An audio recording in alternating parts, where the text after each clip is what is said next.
Good morning, everyone. Welcome to the Women's History Month, the BMRC Women's History Month Lunch and Learn panel. We have titled our panel today, Women's Herstory, Representation Matters.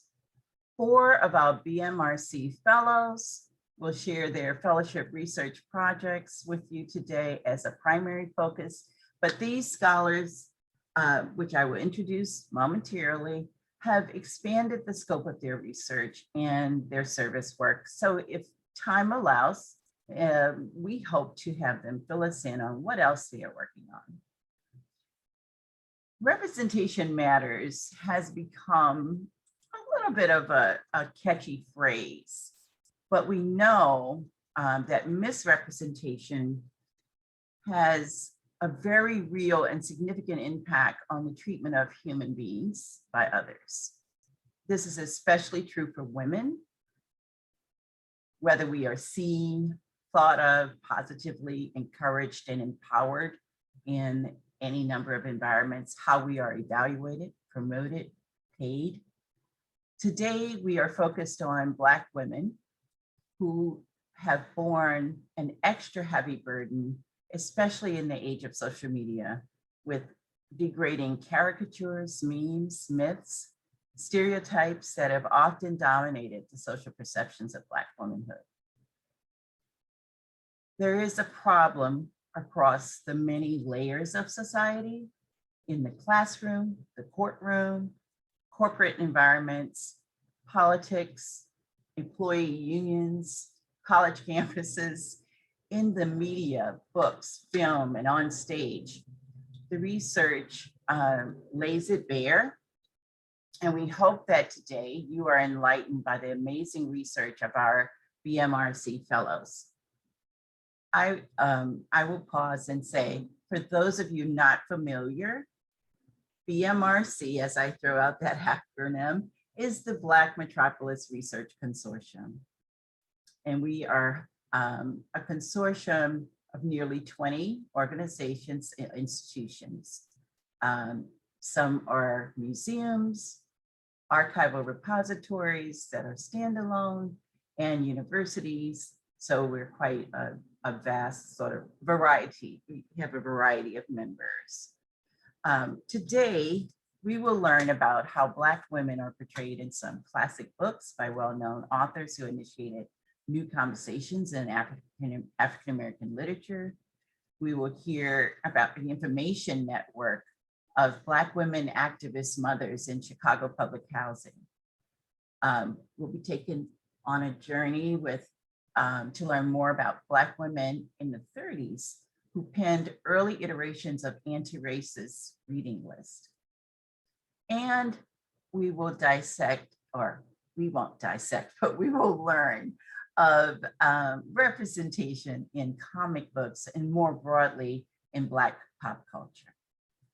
Our 4 scholars are doing amazing work, and we could not be more proud to have them represent the Black Metropolis Research Center Consortium. Many of you are familiar with us. I will say a little bit more about the fellowship program, which is on pause this year, but due to the pandemic, but we're going to come back strong and have a competition for slots, hopefully in 2022. So keep yourselves attuned to what's happening with us. So I think, let's see here.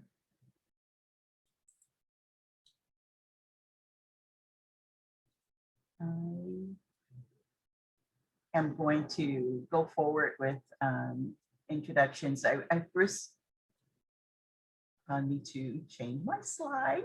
Hang on just a moment for me.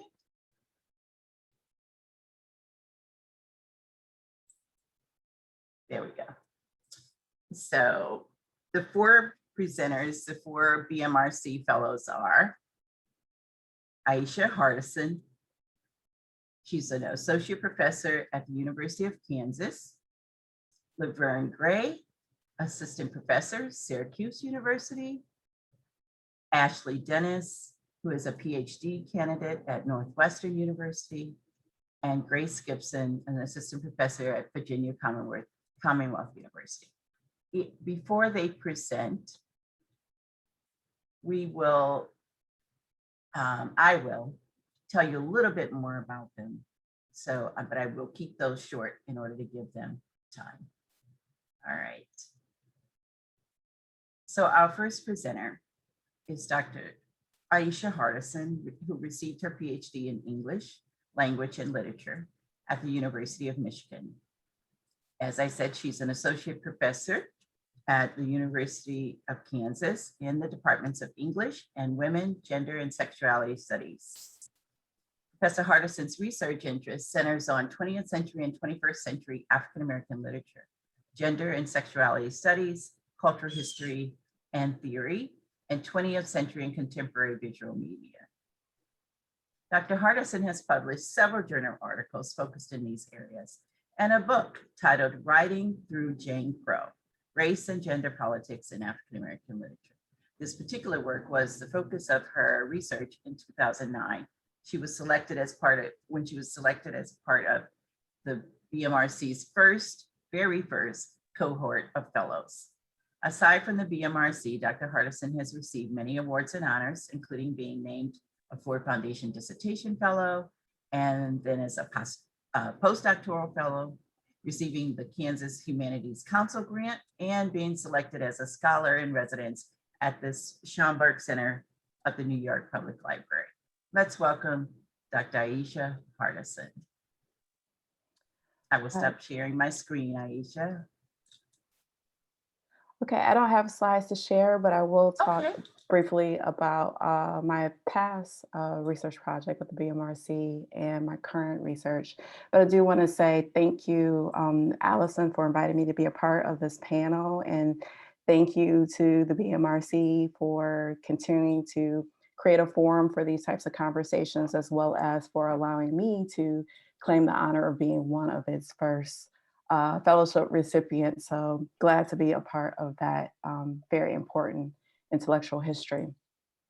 So I'll say my work highlights why Black women's representation matters, specifically in the Jim Crow era. So that my first book, Writing Through Jane Crow, initiated new conversations about mid-20th century social realism by examining Black female representation and the work of understudied Black women writers alongside the work of their Black male contemporaries. Thus, my first book looks at the political conflicts within Black literary texts, as well as the cultural politics shaping this work, which anticipates the 1970s Black women writing renaissance. And that renaissance is launched by such well-known authors as Maya Angelou, Alice Walker, and Toni Morrison. So while Jim Crow impacted African-American life throughout the 20th century, I argue in my book that Jane Crow, its accomplice, did the same. So the term Jim Crow names the system of laws and customs designed to disenfranchise Black people after slavery. Federal, state, and local policies allege that, quote unquote, separate but equal by imposing racial segregation on education and housing, work, public transportation, and leisure activities at parks, restaurants, swimming pools, and theaters. However, Jim Crow did not fully address the discrimination Black women face politically, economically, and socially. So my work very much draws on Polly Murray, who coined the term Jane Crow in 1947 to signal that the impact of gender oppression differed from that of racial discrimination in name only. Jane Crow prevented Black women's full participation in society, including their struggles in the public sphere with lower wages and experiences of sexual harassment, and their conflicts in the private sphere with expectations for their roles as wives and mothers and deference to male authority. So Murray was one of the leading minds of her generation, and she dedicated her career as an activist, a lawyer, a priest, and a poet to fighting racism and sexism from the 1930s Depression era to the 1970s women's movement. And by naming Jane Crow in 1947, she connected the laws and customs of patriarchy to race matters and highlighted Black women's particular unique intersectional experience. Thus, in each chapter of my book, Writing Through Jane Crow, I explore Black women's historical experience of Jane Crow, as well as the literary inscriptions of Jane Crow within lesser known Black female-centered texts. And these works include Pauli Murray's own memoir, as well as fiction by Ann Petrie, specifically her novel, The Narrows, and Dorothy West's novel, The Living is Easy. Additionally, my archival research, which was supported by the BMRC, examined Jackie Orms's comics published in the Chicago Defender and the Pittsburgh Courier, as well as Arabelle Thompson's understudied memoir, American Daughter. And I really have to thank Beverly Cook, who was an archivist at the Vivian G. Harsh Research Collection of Afro-American History and Literature, for taking me down an exciting archival rabbit hole when I had the BMRC in 2009. I was unfamiliar with Arabelle Thompson before working with Beverly at the Vivian G. Harsh collection and being supported by the BMRC. So it was a wonderful research experience for me. So in contrast to Richard Wright's autobiography, Black Boy, Arabelle Thompson, who's typically left out of surveys of the Chicago Renaissance, constructs an autobiography that projects promise for interracial relations. While American Daughter's narrative content revises Black Boy, its title signifies on Wright's novel Native Son. So Thompson's rejection of Wright's blueprint for African-American fiction and the commercial success of her memoir led to her editorship of Ebony magazine. And so she does a lot of important work at Ebony and Negro Digest that kind of goes unrecognized in the history of that publication. Yet, more than placing Black women writers and their self-representation and conversation with their well-known male contemporaries, and in addition to Wright, Ralph Ellison to that list and James Baldwin, Writing Through Jane Crow puts 1940s Black women writers in conversations with each other.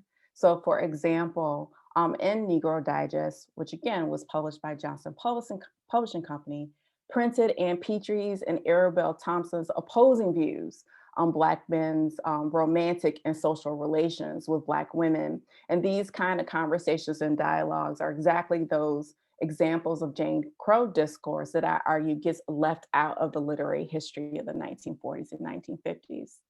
So my overarching goal with my book project then was to highlight Black women's social commentary on their intersecting racial and gender oppressions and their efforts to expose the impact of racist and sexist institutional structures on their personal as well as their public lives. I think Black women's contemporary efforts to dispel the long shadow of Jane Crow resonate with today's campaigns of Say Her Name, Cite Black Women, and Me Too, which speak to Black women's invisibility in conversations about state violence, speaks to their limited recognition of their intellectual contributions, and speaks to the failed acknowledgement of their history of sexual assault and abuse. In contrast, my current book project, titled Specters of Black Freedom Struggles in the Post-Civil Rights Imagination, foregrounds the critical dialogue between historical events and literary texts by examining the portrayal of Jim Crow in African-American literature, film, and material culture produced after segregation's official end. So more specifically, I look at both nostalgic and pragmatic representations of the civil rights and Black power movements in order to explore the legacy of Black freedom struggles for contemporary African-American literature and culture, broader understandings of this history in the national imagination, and the complex intersections of race, gender, and class and representations of these social movements. So for example, in one chapter of my current project, I explore Maya Angelou's less critically engaged memoir, A Song Flung Up to Heaven, which was published in 2002. A Song Flung Up to Heaven details Angelou's life during the civil rights movement as framed by the 1965 murder of Malcolm X, 1965 Watts Riots or Rebellion, and 1968 murder of Martin Luther King Jr. So in short, this installment in Angelou's serial autobiography is a story of loss and grief. Nonetheless, like the triumphant narrative arcs in Angelou's other memoirs, A Song Flung Up to Heaven concludes with Angelou sitting down to write her first memoir, I Know Why the Caged Bird Sings, which was published in 1965. Consequently, I'm especially interested in the effective structure of a song, Flung Up to Heaven, one that offers a model for grief and mourning, as well as a model of commemorative practice by way of her life writing and its goals for collective communion and healing. So my exploration of Angelou continues my work on representations of Black women by contemplating the social importance of sentimentality, or the social and political importance of sentimentality, which is traditionally associated with femininity or with women, as well as the politics of gendered reading as nurtured through sentimentality. So in effect, I analyze the racial and gender politics shaping Angelou's identities as a writer and a cultural historian. And I very much see my current book project exploring these aspects of gender representation, but also Black women's writing, as continuing the project that I initiated with the support of the BMRC that led to the publication of my first book, Writing Through Jane Crow. Thank you.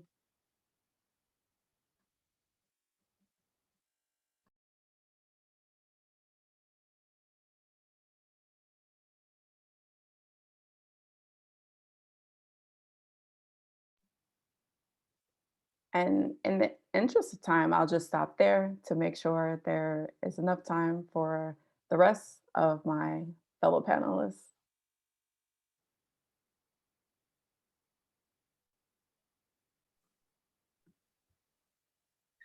Great, thank you so much, Aisha. And again, as one of our inaugural BMRC fellows, we're so happy to see your work thriving, and really excited for this next project that you discussed.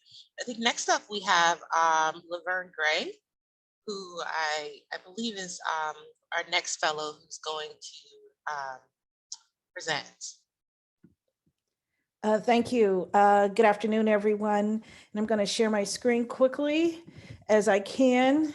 All right. And so just for the brief talk today, I'm going to talk about my research with the BMRC, which was in 2017. And it was all about uncovering voices. And of course, I'm Laverne Gray, assistant professor at Syracuse University School of Information Studies.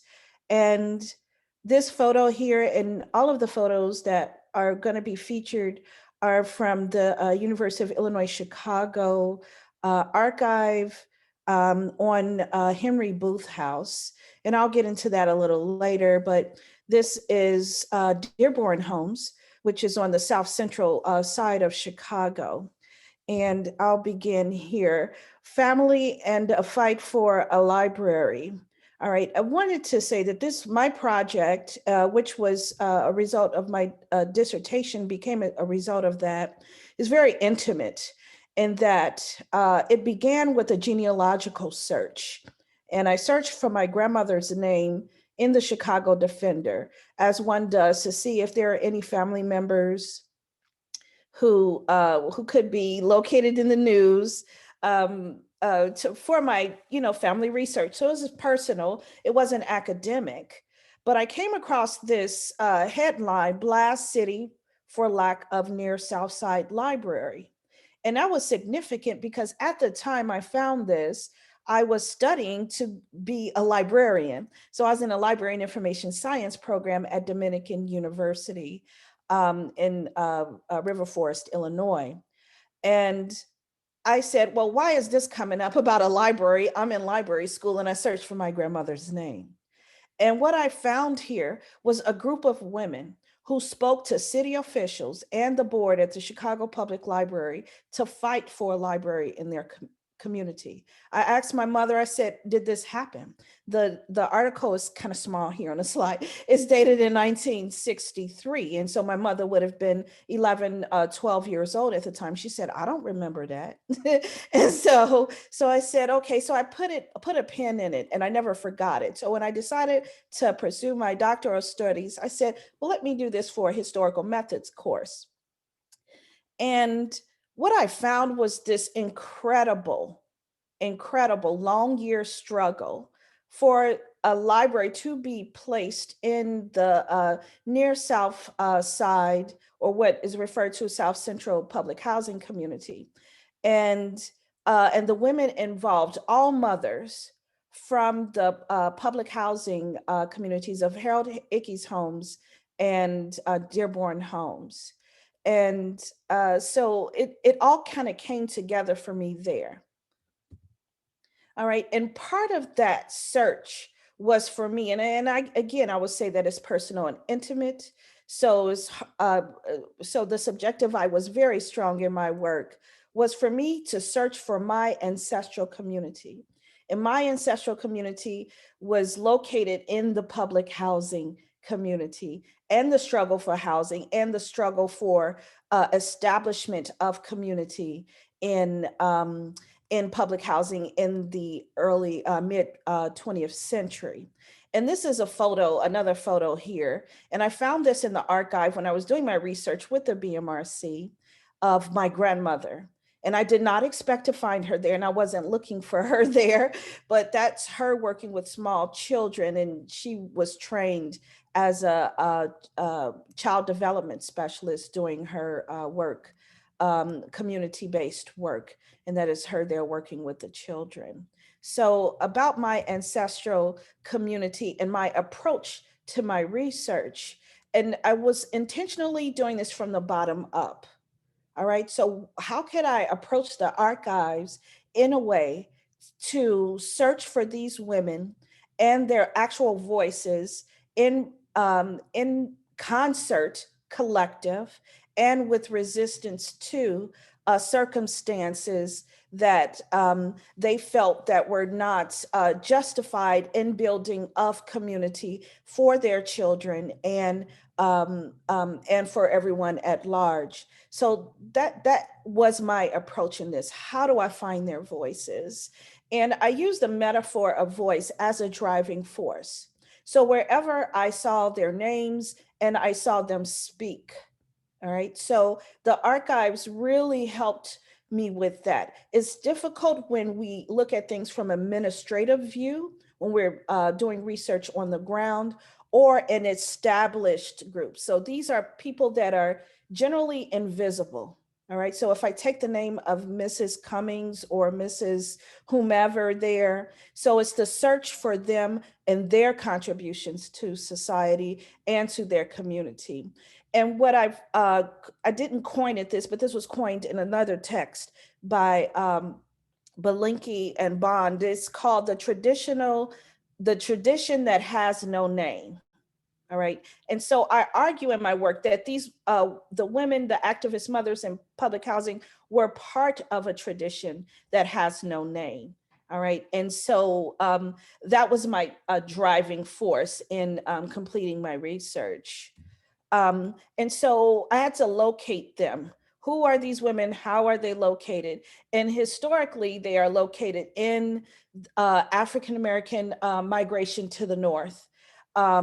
And I drew heavily when I think about secondary resources from texts like The Black Metropolis in its description of all of the complexities of the Black community in Chicago, because it's not monolithic at all. And me as a native Chicagoan, I have an understanding of it, but my perspective is from my time growing up in the 70s and 80s, and not necessarily understanding what that looks like in all its dimensions. And also the urban renewal, public housing development, how they came to be in public housing, how they came to be in Chicago.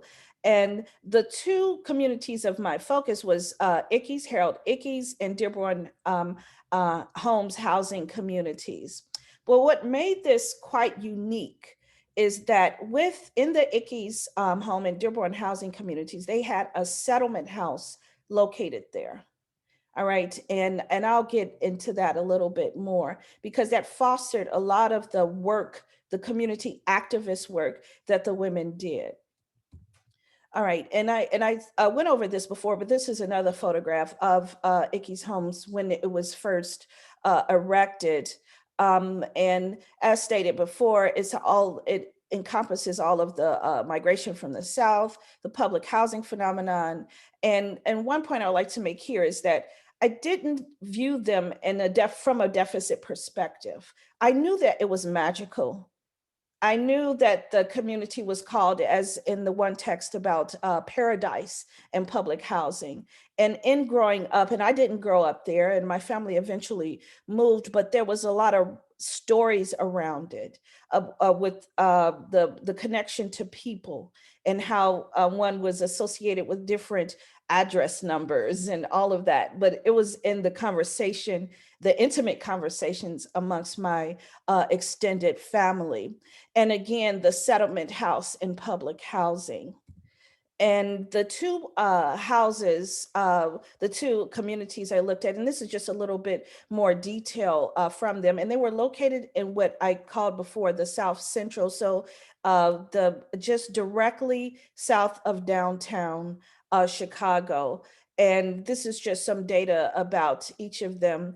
And what was significant too about these communities was they were really like the first type high rises that were built at that time. And they were early on. And, you know, a lot of the secondary resources discussed the fact of the reasoning on why they were established in the first place, and the Housing Act and the very nature of families applying to get in, and the relief it promoted to those in substandard housing throughout the South Side of the city.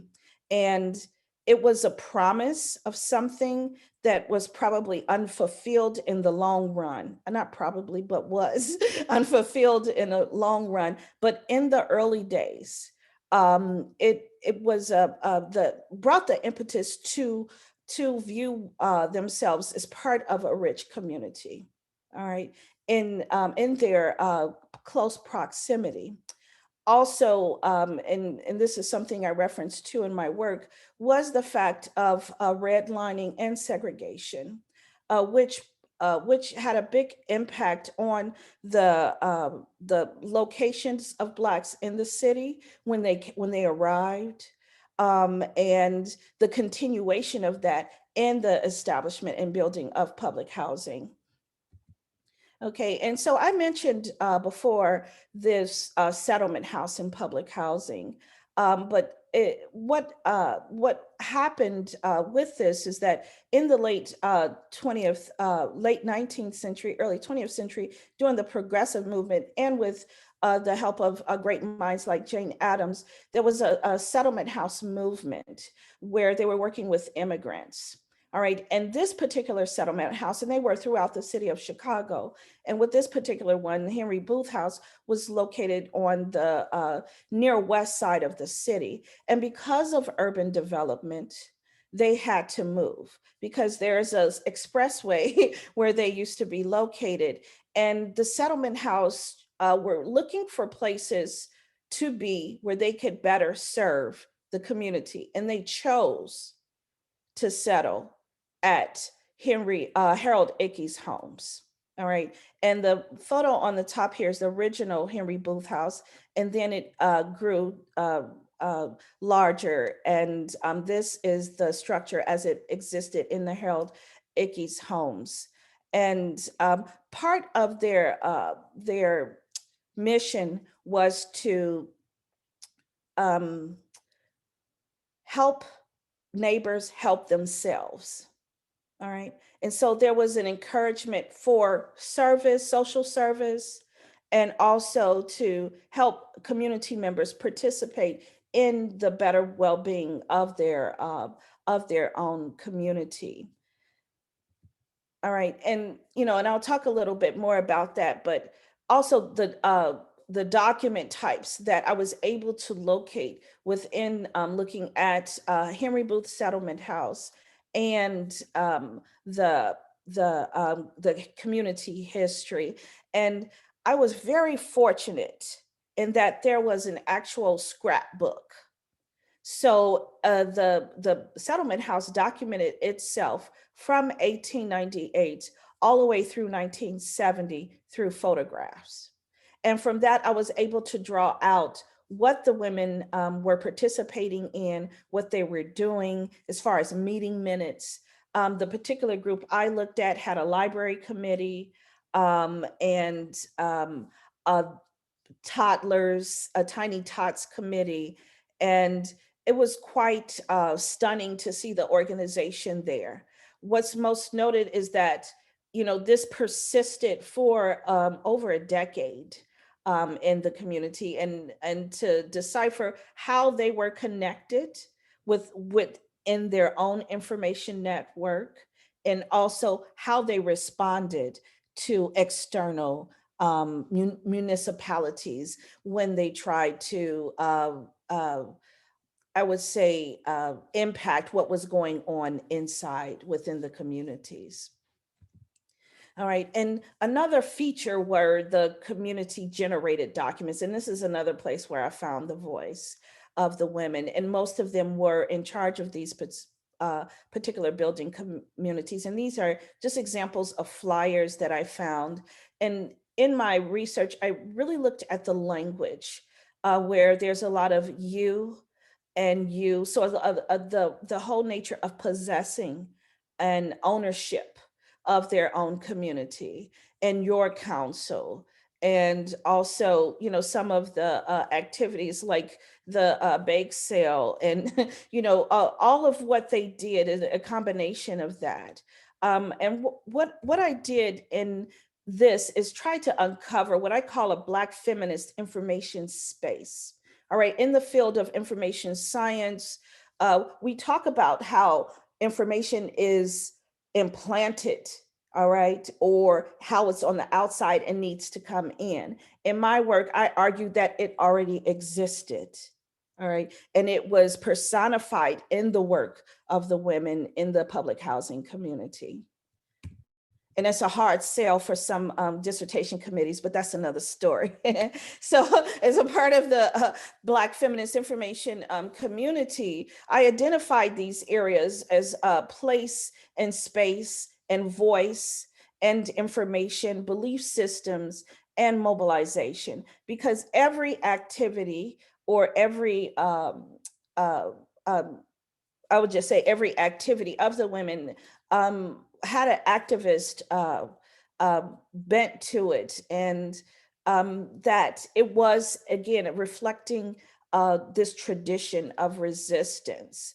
And, this particular, and this wasn't from the collection, it's from a database, of course, but, in their voices, and I'll read something from this at the end of this article about this bazaar that they organized. And they organized a bazaar to have people come in. All right. And I know we'll talk about this later in relation to current movement, because there was something intra-facing, but something also reflecting out into the white world, so to speak. And it states here, one of the residents says, "It is very important that the public understand that we are proud of our homes and that we live here by choice. We want outsiders." All right, so they don't see themselves as outsiders. The others are outsiders, to visit us and take with them the knowledge that we have park-like communities, imagination, and families where children do go on to college and excel. All right, and so this was them defining themselves. And I found that, actually, I found that my inclinations were correct and that there was a great sense of community and self. I'm going to stop there to give people more time and just leave you with, this is from my personal archive, and this is the actual library committee that organized that years-long protest. And this is my grandmother here. I'll circle around her head there, down there. But, it was quite personal and enriching, but it allowed me to uncover something that I didn't know existed, and to amplify the voices of those that are often just, crowded together as part of the masses. And these masses are quite organized and are doing great work. Thank you. Thank you so much, Dr. Gray. And I must let our audience know that I had a microphone failure and I was unable to introduce you my executive director for the Black Metropolis Research Consortium, Marsha Walker McWilliams, jumped in. She knew something had happened. So she was able to sort of jump in and get you going. And I do want to tell the audience just really quickly my intro for you. Of course, we know now that Dr. Gray is an assistant professor at Syracuse University in the School of Information Studies, where she teaches in the Library Information Science program. She is a Chicago native, as you have heard, raised and educated on the South Side. She is a former Peace Corps volunteer serving in the Ivory Coast and Togo, West Africa. She was inspired to become a librarian through that work and worked 8 years at various universities. Dr. Gray earned her PhD in the College of Communication and Information at the University of Tennessee in Knoxville. And her research, as you have heard, explores Black feminism, information justice, and memory work. Her dissertation, In a Collective Voice, Uncovering the Black Feminist Information Community of Activist Mothers in Chicago Public Housing, 1955 to 1970, was the focus of her BMRC Fellowship Project. And thank you so much, Dr. Thank Gray. you. Thank you. All right. Our next speaker is Ashley Dennis, who is a PhD candidate in African American Studies at Northwestern University. Her dissertation, The Intellectual Emancipation of the Negro, the Thought and Activism of Black Women Educators During the 20th Century, examines the various ways in which teachers, children's librarians, and children's book authors promoted Black history and culture to children. In addition to receiving the BMRC Fellowship in 2019, she has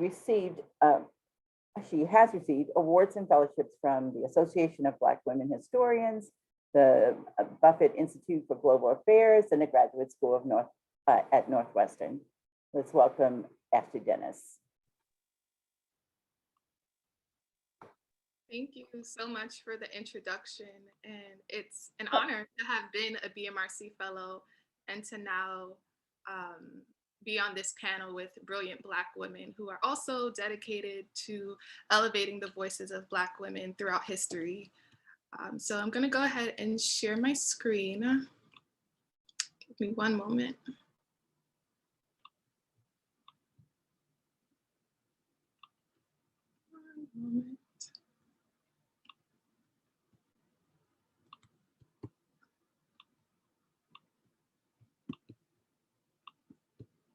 Okay, I'm glad I got that done. So as was stated, as a 2019 BMRC Fellow, and during this time I was conducting research for my dissertation on the intellectual thought and activism of Black women educators. So my research was based in Chicago, and I focused on the mid-20th century. And what I found is that Black women educators' goal to promote Black history and culture was always tied to a larger fight for educational equity and democratic citizenship. And I also found that they found various means to promote Black history. So that includes writing Black history curriculum, publishing books about famous and lesser known Black figures in history, writing plays, radio scripts, and even curating special library exhibits about Black people using the limited available resources to them, such as newspaper clippings, among other sources. So two women who I focused on during 2019, I researched Madeline Morgan and Charlamagne Hill Rollins. So Madeline Morgan created the first mandatory Black history curriculum in a US public school system, and that was right here in Chicago during World War II. It was specifically implemented between 1942 and 1945. And this curriculum was designed for grades 1 through 8, and it was taught, or at least supposed to have been taught, in all elementary schools in Chicago. So about 353 elementary schools, both Black and white. And it was meant to, or at least the goal, the hope for the curriculum was that it would boost Black children's self-esteem by introducing them to African-American figures who have made contributions in all areas of society. So from science to the arts to education. And that information was also believed to change white children's attitudes towards Black people and therefore foster racial harmony. So there was this larger political goal for this curriculum. As I said, it was largely biographical because Black women educators believe that biographies was just a starting point. We may take it for granted, knowing about figures such as Carter G. Woodson or W.E.B. Du Bois, but at that time, there wasn't a lot of information. And what's really important to me, or what I find interesting, is that in her depiction of African Americans, she always included Black women, right? So Black women like Mary McLeod Bethune, Marian Anderson. She even included herself in the curriculum, which is fascinating in the education section of it. So on the right of the screen, I included an archival document. This is the cover page for the curriculum for grades 7 through 8. It was meant to be incorporated within the existing social studies, so not a standalone curriculum. On this cover page, you see a lot of Madeline Morgan's writing. So on the top, she listed some of the key scholars who she was in conversation with, right? Kind of staking her claim as an intellectual herself, right? Because of the research and the correspondence she did. You'll see at the very top, Dr. Carter G. Woodson. He is known as the father of Black history. Morgan was a member of his association, the Association for the Study of Negro Life and History, what is today known as ASANLA. You'll also see Dr. Melvin Herskovits, a famous professor of anthropology based in Northwestern University. And he is most famous for researching the African retentions in African-American culture, right? Among many others, you see many different names of scholars and also teachers who she was in conversation with.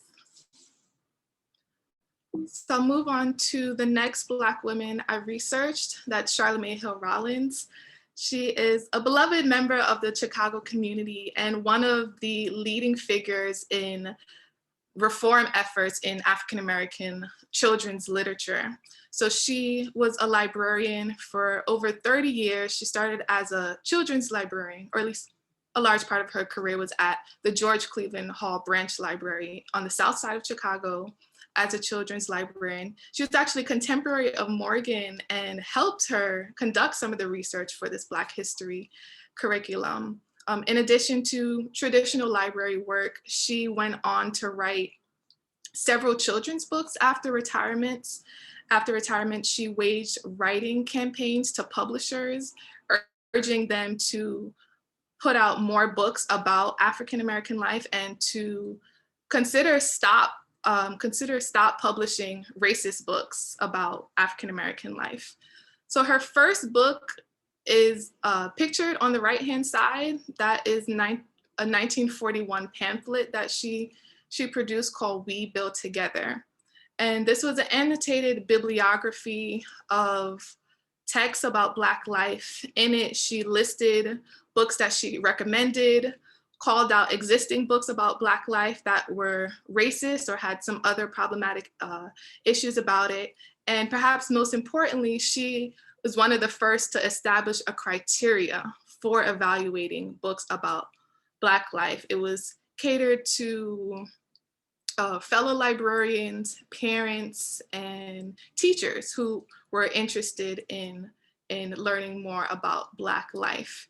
And she established a long list of criteria, I think about 8, but they all boil around three central issues: the language that is used in the text, the illustrations used, and also the theme. So both women, right, Rollins and Morgan, they are invested in challenging existing stereotypes about Black people. So the traditional narrative is that Black people don't have a history, that they're savages, that they're ugly, docile, happy servants, so forth. It's really bad. And you see all of these issues in children's literature, right? Even the use of the N-word.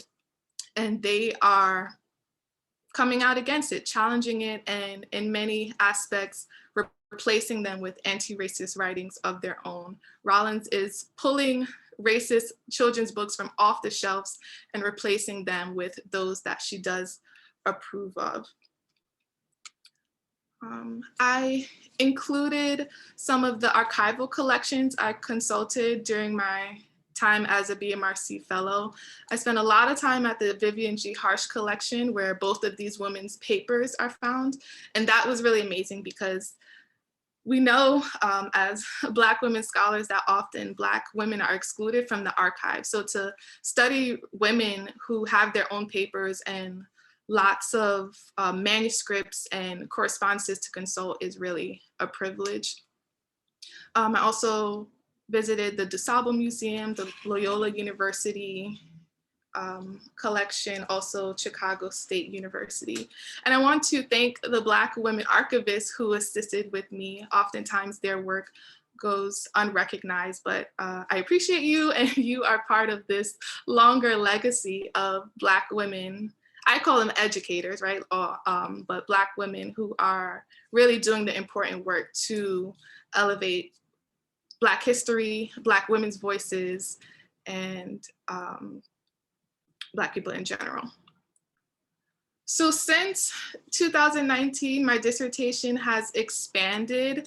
As much as I wanted to tell a story that focused mainly on Chicago, I realized that the story of Black women promoting Black history to children was a national story, right? That their networks were very vast and went beyond Chicago, right? So now I'm exploring these networks and exploring other Black activists and intellectuals in New York and in Washington, DC, in Indiana, and so forth, to really get at the heart of their ideas about Black people, about the race problem, about education as a solution to racial animosity in this country and beyond. So I'll stop there. Thank you. Thank you so much, Ashley Dennis. That was great. Thank you. Our next speaker and final speaker is Dr. Grace Gibson, who is an assistant professor in the Department of African American Studies at Virginia Commonwealth University in Richmond, Virginia. As a Black future feminist pop culture scholar, Dr. Gibson's area of research interest centers on Black popular culture, digital humanities, representations of race and gender within comic books, Afrofuturism, and race and new media. Grace's work has been featured in various publications and book chapters in such outlets as Huffington Post, NPR.org, and Black Perspectives. Professor Gibson is a current BMRC fellow, and her research project is titled Telling Her Story and Continuing a Legacy, Chicago's Black Girl Magic in Comics. Dr. Gibson, let's have you come on board. All righty, thank you everyone. Let me go ahead and get my slides as well here.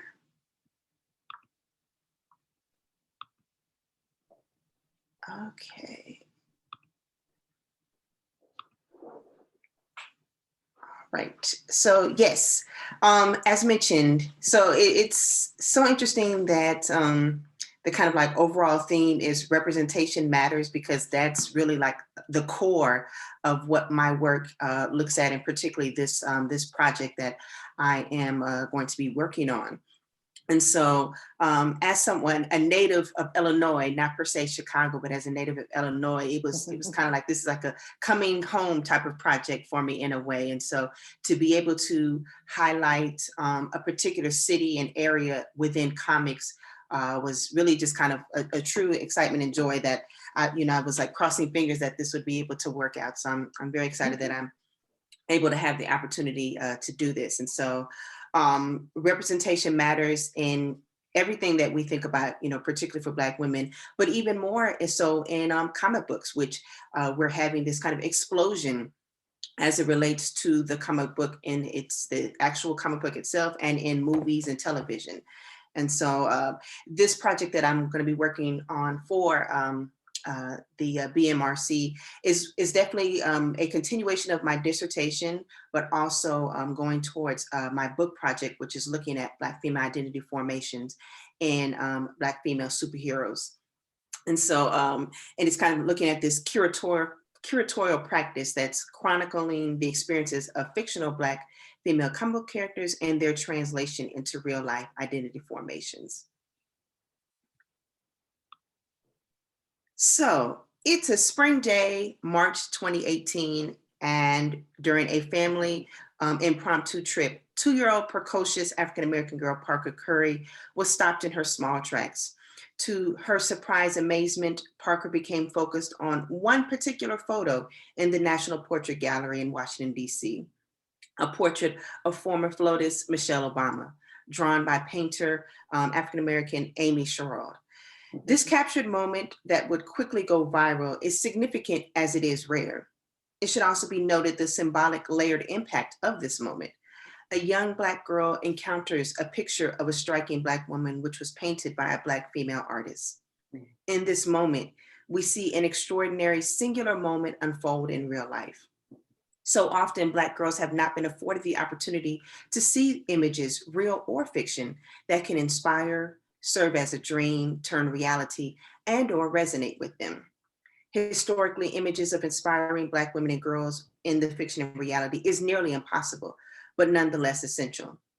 As it is repeatedly stated, representation matters. And this statement is especially noteworthy when thinking about the above mentioned moment, as well as within popular culture, and specifically comic books. With the steady rise in presence of Black women and girls being featured, either on the comic book page and or film television screen, or visions of artists, directors, and creators personified, their narratives are contributing to many dreams becoming a reality. At the heart of it all, this project and what would be go towards the book project is a conversation starter and a tribute to the Black female characters and the creatives who have continued to sojourn through the comic book and graphic novel landscape. And so through this Black female presence in today's history, we can't deny how it has been providing this significant impact. Whether it's creating movements, disrupting norms, changing societal landscapes, the Black female is constantly making and leaving an indelible mark. And this is especially true through the comic book landscape. Since the inception of American comics, Black female characters and creators have been treated as an anomaly or fetishized concept, with rare appearances or occurrences as being the central character and even controlling the narrative. Black women and girls' existence in comics can be portrayed as complex and intriguing. However, in the last 20 years, with the popularity of such films as films and television shows as Watchmen, Thor Ragnarok, Black Panther, Luke Cage, WandaVision, Captain Marvel, and The Walking Dead, Black women and girls have been gradually closing the gap of representation while simultaneously making a significant leading presence. Even more recently, Black women writers, creators, and artists are becoming more present within the comic book genre. And considering the climate of this representation matter, it's essential to inform, highlight, and tell other stories in comics so as to create a normalization of diversity and inclusivity.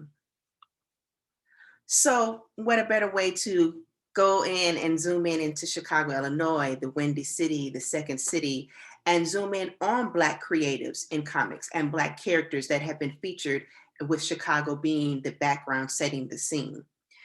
Chicago has been known in a various amount of ways as it relates to the comic book landscape. And so oftentimes, many of the narratives in comics are speaking to social and political issues within the city of Chicago and even nationally and globally. And so Chicago becomes a focal point of interest within comic books in the same way like cities of New York and Los Angeles are able to garner attention. Furthermore, many Chicago artists and writers, particularly Black women, engage and incorporate the city as part of their narrative. This engagement of the city is dual-fold, and it is done as a celebration of Chicago's heritage and growing historical narrative. And so while acknowledging and bringing awareness to the past and present legacies of Black women writers, creators, illustrators, this is, Chicago is, I'm using Chicago to highlight a particular set of women and characters, which typically have historically been white and male dominated. And so through their storytelling, comics are able to create this alternative method of learning and engage with various careers, and also play a role in building literacy skills. So the first person that is on, kind of like, as I would say, the agenda, so to speak, is Jackie Orms. It is important that I start with her because the legacy of Chicago's Black Girl Magic begins essentially with her as this social activist and the first syndicated African-American woman cartoonist. And so being able to start with her story and start with where she has begun talking about the narratives, giving voice to Black women. And even though it's through this a cartoon strip, many of the content and the ideas that Orms talks about is things that are happening in real life. So it's not necessarily just this fictional escape, but it's actually an opportunity to provide a level of commentary through this entertaining lens. And then there is Martha Washington. And so with Chicago being home to such notable figures as Curtis Mayfield, screenwriter Eric Monti, and also Chicago's Cabrini Green home, former Cabrini Green homes, it serves as a co-star in the 6-book series from Dark Horse Comics, The Life and Times of Martha Washington in the 21st Century. Through the urban landscape of Chicago and voiced by a young Black woman, Martha Washington, her narrative simultaneously functions as a geographical microphone to what is taking place in the futuristic north side of the Windy City. The use of Cabrini Green serves as a form of social political commentary and a critique of the climate and administration at the time. This comic would come out in the 1990s, so we're dealing with the Reagan-Bush era. And so it becomes unique considering the lack of lead Black female characters in comics, especially during the 1990s. At one point in time, you really had Storm from X-Men, which is the main mainstream character that we're seeing, Black female character that we're seeing during that time. And so Martha Washington is able to defy the odds that are stacked against her, being Black, female, impoverished, and yet she still survives and thrives. And also through her story, we're able to talk about public housing in Chicago. We're able to talk about a burgeoning STEM scholar. We're talking about the military and propaganda through this fictional lens. And so Cabrini Green and Chicago becomes, like I said, the foundation to be able to engage with that narrative. So also, not only do I want to speak to characters that are housed in Chicago, but also look at artists who are from the Chicago area, in particular, Ashley A. Woods. During her time, when both women and people of color were underrepresented in comics, Ashley Woods' art offers a unique contribution to the medium. Raised on the South Side of Chicago, Woods chose a career in comics after being exposed to few Marvel comics given to her by her mother. And as an artist, Woods began her career through self-publishing her action fantasy comic series, Millennia War, while attending the International Academy of Design and Technology in Chicago. Much of her work has also been featured both mainstream and in independent outlets such as Black Comics, African American Independent Comics Art and Culture, Stranger Comics Niobe, Image Comics Bitterroot, Afropunk Magazine, and the comic book anthology APB, Artists Against Police Brutality. And so as an artist and writer for over 15 plus years, Wood's longstanding commitment continues to evolve, push boundaries, and create first in the genre of comics.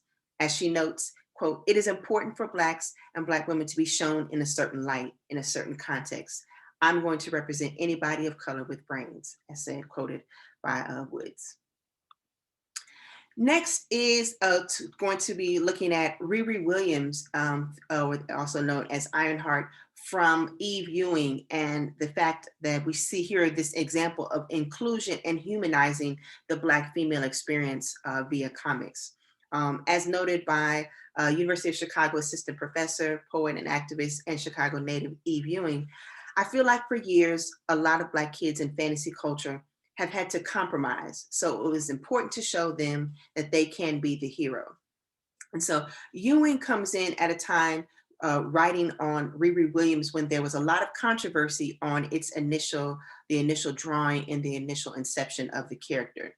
And by adding Ewing as the writer, we're able to see what has not happened or rarely happens is having a Black female character voiced, written by a Black female woman who actually is from the area in which the character takes place. And so we don't have to find an artist or a writer who has really no connection or has no type of inspiration or has no investment even in this particular character. And so Ewing joined such writers as Nnedi Okorafor with Shuri and Ta-Nehisi Coates' Black Panther as part of an expanding group of high-profile Black writers who are diversifying Marvel Comics and still in this still predominantly white roster of visionaries, and at the same time putting Chicago on the map as it relates to the comic landscape. And so the importance of Black women writing and telling the story of a Black teen from Chicago is really the embodiment of what it means to get a character right. And also this embodiment of Black girl magic and the future of STEM. And so then I kind of seek to close out this project with the legacy of Chicago in comics. And so as a city that houses one of the largest comic book collections in the Midwest, Chicago plays a significant role in the comic book medium, whether serving as the inspiration for comic book settings like Gotham City, housing local and nationwide comic book conventions like CTE2 and PocketCon. Chicago and comics have a consistent growing history. Additionally, as it relates to the Black experience, Chicago is home to the Black Age of Comics movement and convention, which serves as an open source movement that celebrates and promotes Black commerce and creativity in comics. Also, Chicago has served as a longstanding place for Black indie creators like Iron Circus Comics, Hebrew Brantley, and Yatasha Womack to exist in this largely white male dominated medium. Thus, as the popularity of comics continues to grow and evolve globally, it is essential to note the role of Black Chicago creators, especially women, and how they are contributing and are increasingly asserting the right to tell their stories.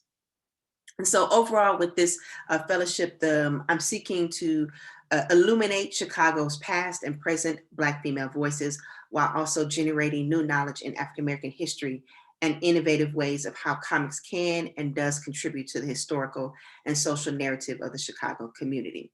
And so thus through this project, I'm hoping to continue establishing the history of Blackness in comics while specifically highlighting and bringing attention to the Black female's role in production, creation, and existence. And so I kind of leave with this moment here from Black Panther, where one of the members of the Dora Milaje, essentially is telling Black Widow, move or you will be moved. And essentially that's what these Black female creators and characters in Chicago are essentially saying to folks. I'm here, so unless you're going to help with me out, move, or I will make sure to move you out the way. Thank you. Oh, thank you so much, Dr. Gibson. That was great and a good note to end on. I do see that we have gone over time. I apologize, and that's always a little hard to do, bringing together 4 amazing scholars with so much to share. And we originally were going to have this to be a little bit longer, but there are a couple of things going on with BMRC today. And some of our participants may be headed over to, or maybe had to leave for another session. But in any case, if you have questions for the panelists and you want to hang on, that's great. But I put a message in the chat that you could put a quick message in the chat. And if you need to go, remember that it is going to be recorded. We might, some may hang on and we may have a little discussion, and that'd be fine. That would be fine if you're able to stay with us a few minutes, just a few minutes, maybe 5 at the most, longer. But you can also put your question in the chat, and maybe I can kind of coordinate getting responses from whichever panelists and sending it out to all who RSVP, because I do have that list. I guess that would be a solution. So let me just scan really quickly. I was looking a little bit ago. You all are doing such diverse work and such interesting work. And I guess I'm interested in how you are maybe tying in your research to teaching, because many of you you're all at universities. And Ashley, as a PhD student, I'm not sure if you are teaching, but I just, I'm kind of interested, and I think that would be interesting for the audience to know a little bit about, get a full picture of sort of the work that you're doing, or how it might tie into service work in some regard. I'll go ahead and jump in real quick. So using comics for me becomes very easy because it allows another way to engage with what's happening in the real world through another medium that often sometimes was ignored or saw as frivolous. And so because many of these narratives are engaging with real life situations, real life problems, real life engagement, it provides another example to talk about what's happening in life. One of the particular chapters that I'm working on is Misty Night, and engaging with this idea of Black women and disability. And so here we can engage with with topics that may not get talked about a lot, or maybe in certain communities, but can give us another perspective into engaging with the topic, or looking at someone like Riri Williams and Lunella Lafayette and Black girls in STEM. And so this is another way to engage with wide, diverse topics that are talking about all the time. And comics have always been used as a form of literacy. So now, if I use it on the collegiate level, I can do it in one way, but if I use it in maybe K through 12 or K through 5th grade, I can use it as a form of literacy and going into libraries and creating workshops. So that's why I've always been drawn to comics, because of the multiple ways in which they can be used. So I know for me, that's definitely one ways in which comics I use for teaching and even in service. Awesome. If anyone else wants to respond. Yeah, I would add to that, as someone who also works on or has worked on Jackie Orms like Grace.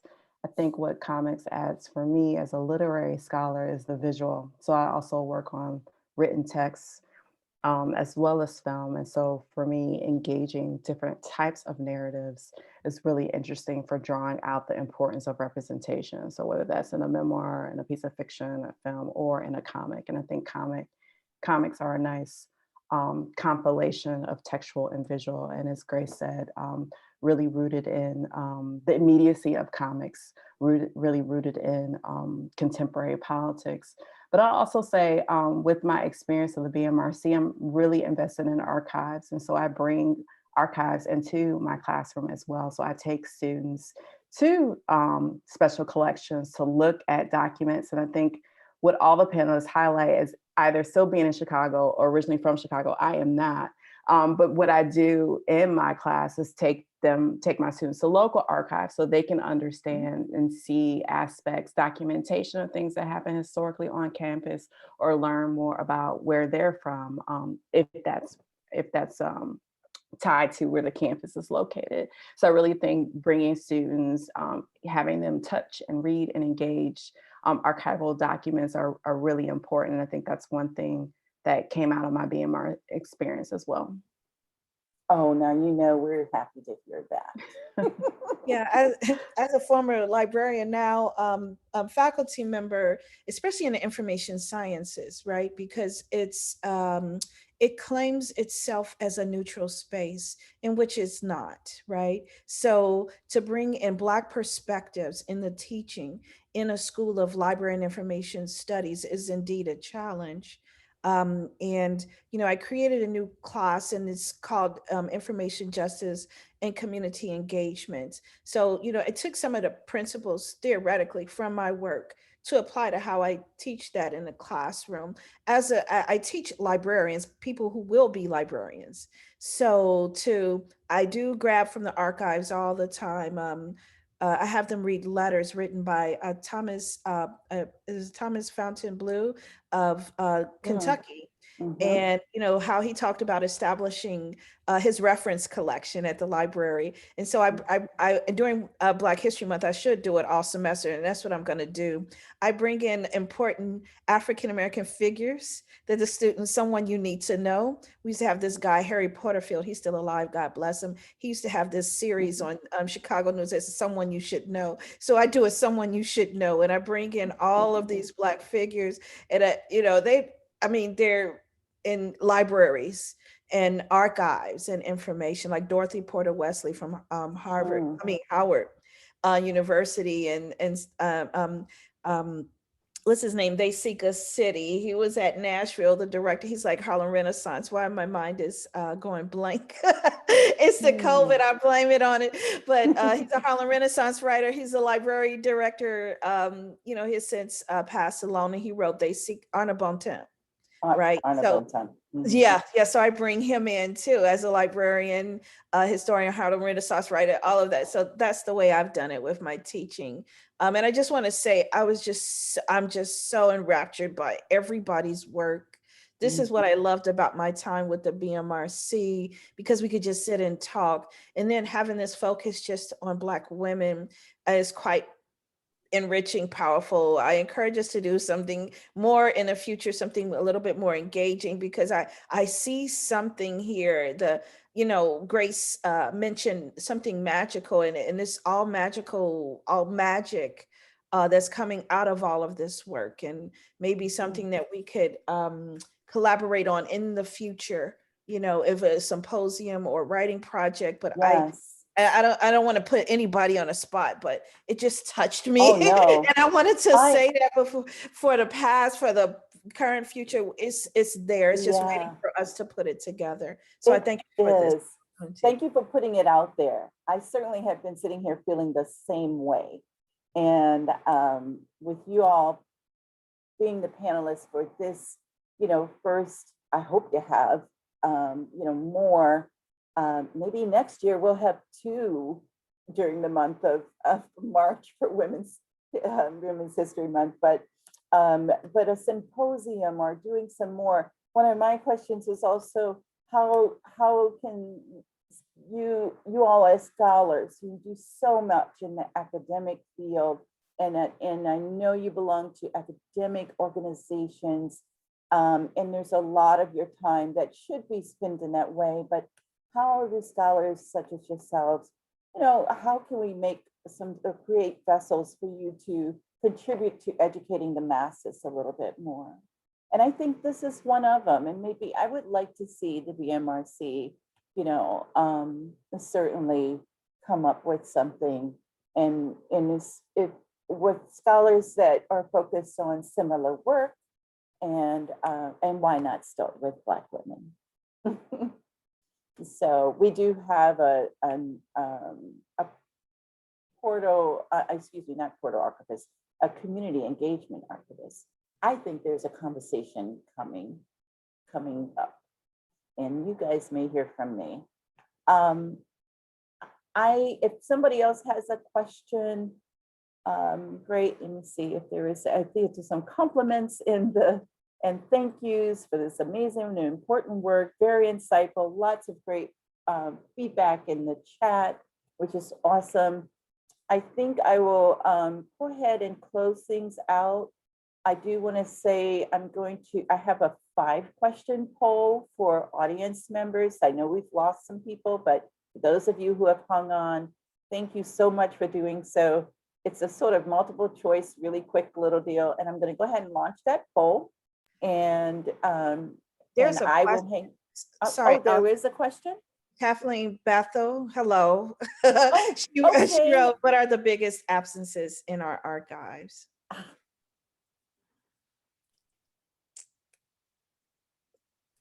Well, I know Ashley mentioned,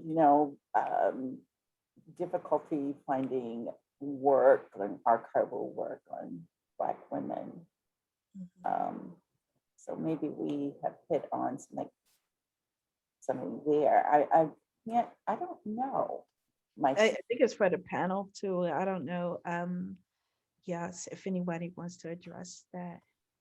I was going to say, I think part of maybe the difficulty with archives are access and preservation more than the absences in the archives themselves. I think there are a lot of people that are putting together their personal archives. They're keeping papers, they're keeping receipts, they're keeping pictures. They have family albums, they have recipes, handwritten recipes, etc. And so I think curation and archival practice is a part of Black women's cultural tradition, as well as African-American cultural traditions and practices. So I think less in the absence of the archive is getting those archives and having them be preserved and making them accessible to scholars as well as broad audiences to utilize those and to appreciate them and have them be displayed, to do that kind of cultural and public engagement that Allison was talking about. And I think part of that is people are keeping them for private use and commemoration, but thinking about how sharing those publicly, getting the support and resources to have those preserved, and then the kind of programs that allows for us to engage and have conversations about them. I would even add to kind of, speaking to what Dr. Hardis was saying, is the access of, like, you don't have to just be a scholar to go to the archives, and informing and educating, like, community-wide and how to go about that, and encouraging people to use the archives. I think it's, so often, it's a very privileged space. And we have to really kind of like open it up to say we used to take field trips to the library as a kid and go to different museums as a kid. So, to me, like, that is a first step, and encouraging and making sure that this doesn't have to be your last time Absolutely. to come. And it doesn't have to necessarily be a field trip. Like, it's because if you just want to go. So just making it so that folks understand that it's not just for the scholar, it's for, anyone. Right. And I will say that Laverne, I was just going to say, to say that Laverne found her grandmother in the archive, in archives, says something about our connection to them that is personal. And I think Laverne, as you said, intimate as well. Yes. Right. I was talking about earlier how impressed I was with the amount of resources available in the archive to me, but there were some absences, some gaps, some parts of the story that I couldn't depend on archival sources to tell. But I think that's just where the creativity comes in, and telling a story based on the information that you do have. So looking to some men's archival papers to fill in the gaps, looking to newspaper articles and other sources to uncover these women's stories that so often are missing from the archive. Sure. And I will add to Aisha's comment about people keeping their papers and photos and things of that sort. Certainly they are. And some people do need help. And we, at the BMRC, our community engagement archivist, one of the first projects she worked on and is now posted on our website is the Legacy Management Resource Portal. So it helps you, takes you through, and I say you, meaning anyone, anyone, it doesn't have to be a scholar, just anyone wanting to preserve family history, church history, whatever. It sort of takes you through some questions and gives you sort of a guide to understanding how archival repositories work. It talks a little bit about negotiation for a deed and all of that, all of those things, that those details that you might not know. And then whether, you know, and about housing in the collection and that sort of thing. So that might be something of use in that regard to the individual families. I know. Okay. I know we're past time, but I want to take advantage of the moment that Kathleen Bethel is here because she's a notable Black librarian in the field. I've always looked up to her, and I was just to say hello and just to put it out there too, that I agree with what Ashley said at looking at men's also their archives, or the men's papers in the archives. I'm doing a paper now on, her name is Willie Naomi Pollard Dobson, who was a librarian in Chicago in the early 20th century. And she was the first Black woman to graduate from Northwestern University. And so in my search, and I have to do this search from home, of course, but since I have Kathleen Bethel on the line, just to put it out there that I'll be contacting her soon.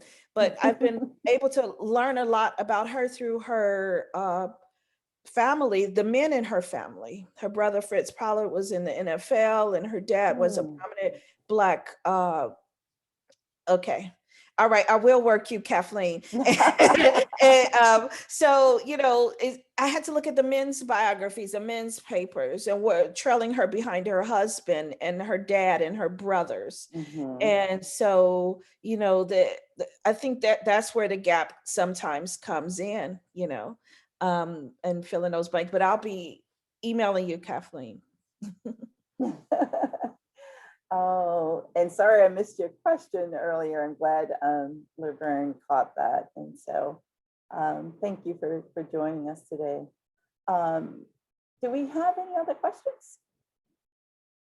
All right, I don't think this is, our conversation will have to continue. I think Laverne was right. And the BMRC will figure out ways in which, multiple ways in which we can do that, pull people together for discussions like this one, or goodness knows when we'll get back together, but you know, maybe we can actually do a few things in person in the future.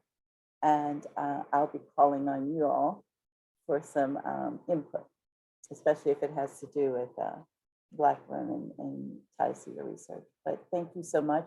We're very proud of all of you as BMRC fellows, and just wanted to highlight and share the great work that you're doing and put it out there. So thank you for taking time with us today. We appreciate it. And thanks to the audience for joining us. I think we've lost quite a few people, but we have some diehards that hung with us. So thank you so much. I'm going to just close out, and I'm going to launch the poll. So I'll hang on for a minute. So I'm going to launch the poll. Panelists are not allowed to answer the poll questions, but once again, thank you. And anyone who needs to go, may feel free to do so. Thank you so much for joining us. Thank you. Thank you. It's nice meeting all of you. Yes, thank you. This was excellent. Thank you. Thank you. Nice to meet you as well. All righty.